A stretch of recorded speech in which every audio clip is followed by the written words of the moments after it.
Coincido categóricamente con un colega periodista cuando comentaba que Mayra San Miguel es una mujer dulce y enérgica de singular carisma y simpatía, autora prolífica, investigadora apasionada, dama elegantísima. La historia de Mayra San Miguel es digna de ser contada. De ahí la invitación a conversar con nosotros aquí en La Vida Misma.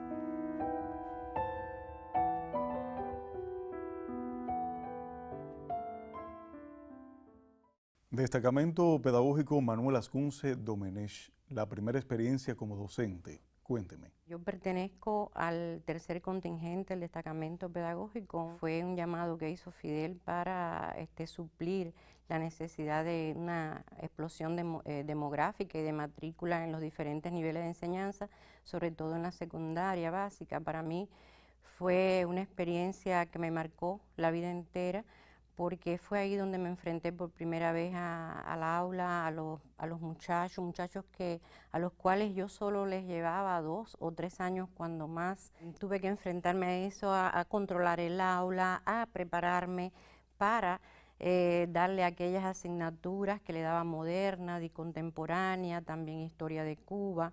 Y al mismo tiempo pues estudiábamos. Eso fue una etapa de mucho rigor en la cual, siempre lo digo, el claustro de profesor en las secundarias y en los preuniversitarios donde trabajé en esos años, en esos 5 años, primero, ¿no?, del destacamento, fueron muy importantes porque marcaron la pauta de lo que sería después yo como docente. Avanzando en el tiempo, llegamos al pedagógico, una escuela importante para usted, al decir de sus propias palabras.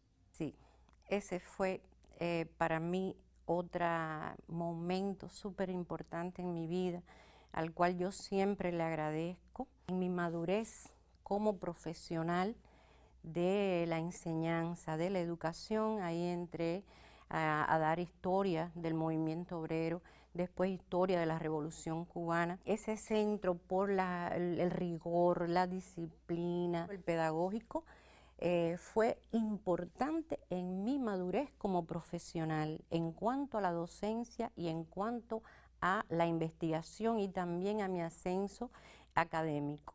Sigue el destino conspirando a su favor, llega a su vida Telecristal y su entrada fue como capacitadora. Salí de lo que fue el pedagógico José de la Luz y Caballero, un poco en contra de mi voluntad, por razones ajenas, por un problema de salud, y fue necesario un cambio.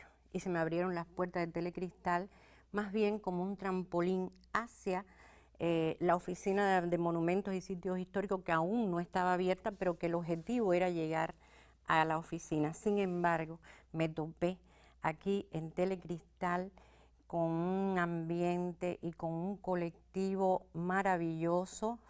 No llegó incluso un año aquí, sin embargo ya en ese tiempo estuve frente a las cámaras, en ese tiempo organizamos cursos de locución, de cámara, incluso algunos todavía están o en la radio o están como cámaras aquí. Hicimos un diagnóstico para ver los problemas de superación que había. Es decir, tuve aquí la suerte de hacer amistades y de un compañerismo muy fuerte que aún perdura. La Oficina de Monumentos y Sitios Históricos de Holguín le abre las puertas como museóloga, otra oportunidad que aprovechó muy bien. Creo que hubiese podido quedarme en Telecristal, ¿no? Pero realmente el objetivo mío era seguir avanzando en la investigación. Y pude hacerlo con todo aquel bagaje, con la experiencia y ya los proyectos investigativos que yo traía desde el Instituto Superior Pedagógico José de la Luz y Caballero, pues pude adentrarme en lo que es ya proyectos personales, y así comencé a investigar tanto la vida de Francisco García Benítez como la reforma agraria en Holguín. Hice proyectos muy importantes que me dieron muchos frutos. Realmente es ahí donde yo llegué a desplegar, ¿no?, ese conocimiento, ¿no?, y puse en función todas las herramientas, ¿no?, sobre la investigación científica.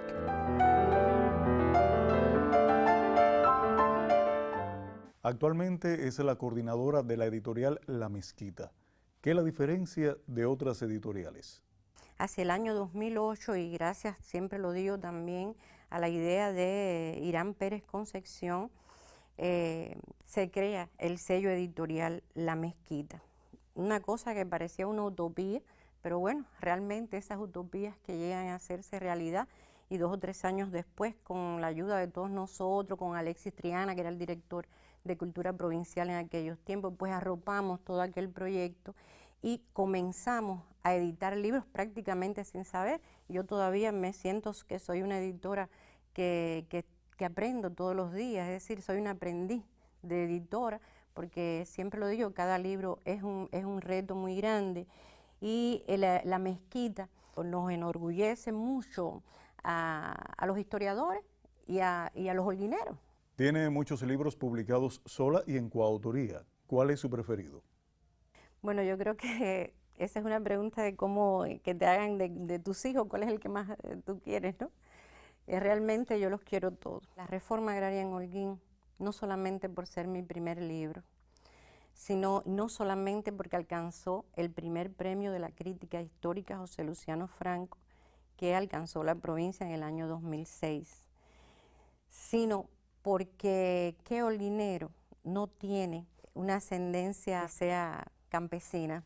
Me dio un gusto muy grande investigarlo y un gusto escribirlo por esa raigambre campesina que todos tenemos. Además, yo se lo dediqué al abuelo de mi hija, que se llamaba Reparado Salazar, y un hombre de eso que te enamoraba mucho de la tierra, te enseñaba cómo era el injerto, es decir, un hombre beneficiario de la ley de reforma agraria. Y entonces eso me dio mucho placer. Guionista y conductora de programas en la televisión de corte histórico que han formado una buena parte de su vida.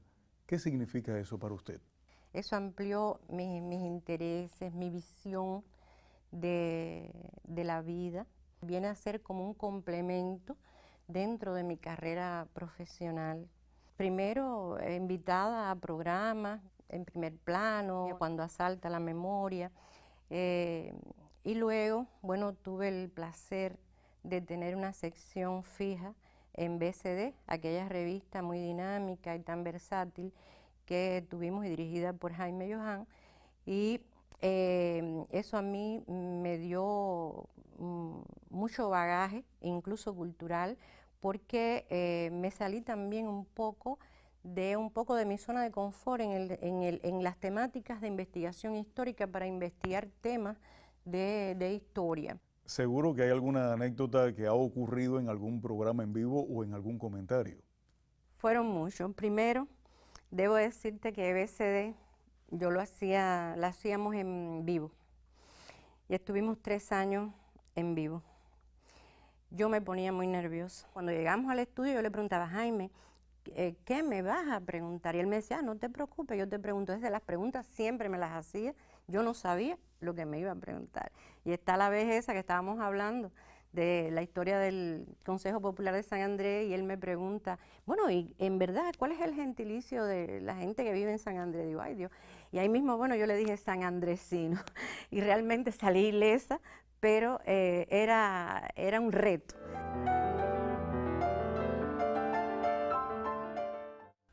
Ha sido premiada como autora y como historiadora. ¿Qué significan los reconocimientos para usted? Lo acepto y siento, sí, que me lo merezco. Ahora, el libro La Reforma Agraria, cuando me llegó, que era el premio de la crítica, de la Nacional de la Crítica Histórica, para mí fue tremenda sorpresa. Es un estímulo realmente para seguir avanzando, y eso cuando te reconocen y te estimulan, no es para que tú cojas y te sientes. No he sentido que me reconocieron ya, ¿no? No, al contrario. A mí me parece que es un acicate, realmente, para seguir, y hasta el momento no paro. Entendemos que su pasión es la historia, pero hay otras cosas que también le gusta hacer. Tengo cosas que me encantan y que también quisiera hacer así al mismo tiempo que leer un buen libro de historia o escribir una cuartilla, ¿no?, sobre una investigación histórica. Y es cocinar. Todo el mundo dice que lo hago muy bien. La otra cosa que me gusta hacer es coser. Me gusta coser, estudié corte y costura y quisiera tener siempre digo, cuando me jubile voy a dedicarme a eso, pero bueno, lo que sí coso cuando tengo necesidad, cuando me hace falta alguna cosa, pues, y tengo también, tengo mi lactó y mi máquina de coser, las dos cosas ahí al lado y las uso las dos, cuando, sobre todo la máquina cuando me demanda. Tenemos un pequeño huerto jardín, me encantan las plantas. ¿Cuán importante ha sido para usted la familia? Está en primer plano para mí. Yo puedo estar en el proyecto mejor pagado, el más serio, el más importante, pero mi hija me necesita por algo, yo inmediatamente, mi familia está primero, mi mamá, un asunto que se enferme, cualquier cosa, mi familia, lo es todo, porque son los que te inspiran realmente. Mi papá me enseñó a mí a disfrutar las cosas más pequeñas, de los detalles más pequeños de la vida. Mi mamá, una mujer de una rectitud, sin embargo, de una gran bondad. Además, una buena cocinera, costurera, es decir, que de ahí me viene eso. Las enseñanzas de mis abuelos para mí están conmigo, me recuerdo de ellos. Yo tuve una sola hija y tengo 2 nietos. Mi hija se llama Náyade, es ingeniera. Mi nieto es un universitario y mi nieto Albertico y mi nieta Jennifer pues está en la primaria. Y bueno, ellos son, ya tú sabes, los abuelos, como yo les digo, los padres pues le llevan las riendas fuertes a los hijos, pero los abuelos los malcrían un poco y ellos son mis remansos realmente de paz y de una gran realización como ser humano, ¿no? Como madre, como abuela, realmente. ¿Cuál es su mayor satisfacción? Estar reunida con mi familia y ver que los proyectos en los cuales me involucro pues avanzan y son útiles.